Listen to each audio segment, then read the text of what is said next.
The month of Disney bleeds out into July. It seems I was right in assuming I wouldn't be able to do all those 4 reviews in a month.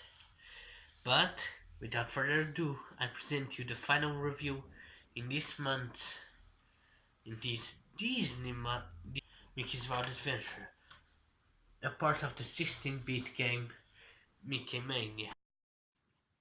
Although the PlayStation was hailed by its wide variety of 3D video games, many of which were Disney's own, as is the case with Willow and Stitch, which I've previously reviewed, released in 2002, and The Emperor's New Groove, running on the same engine as Croc 2 in 2000, its limited 32-bit RAM allowed it to grant visual fidelity to 2D titles in a scale not seen previously.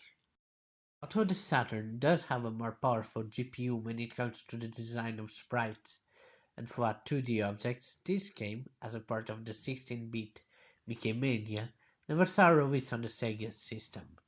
If you don't count the Sega Mega CD, which, as an add-on to the 16-bit Mega Drive, I am not counting.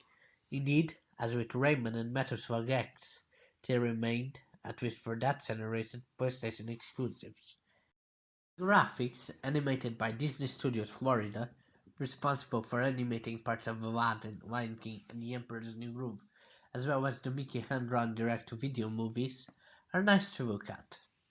While the game does so with the limitation of being a port from a 16-bit system, they remain charming nonetheless. From the moment you start the game on Steamboat Willie, you know what this game is. A love letter to all of Mickey Mouse's greatest adventures.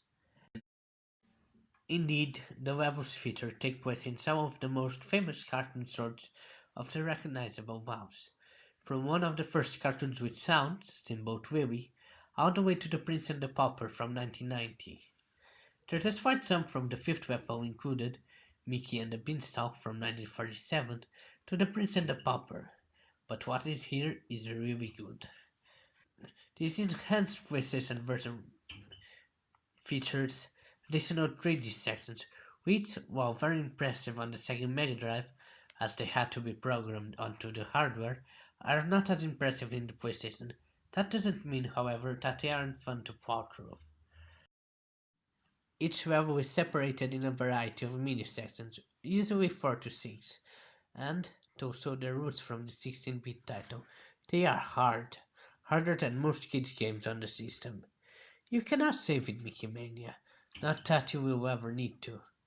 If you get good at the game, as beating it takes about an hour, but the first few times through you will have to replay the levels over and over until you can manage to get it. But once you do, it gives you such a satisfying feeling, you can't help but feel accomplished. Mickey's Wild Adventures is the fun kind of hard, the one where you want to try over and over, throwing marbles to topple enemies, jumping on top of them, and encountering enemies that would later be seen in other Disney titles. And so we end this Disney month. Disney has produced a lot of games, and I do mean a lot, but I can safely say that, at least with those I picked, they offer an assurance of quality. Thank you for watching.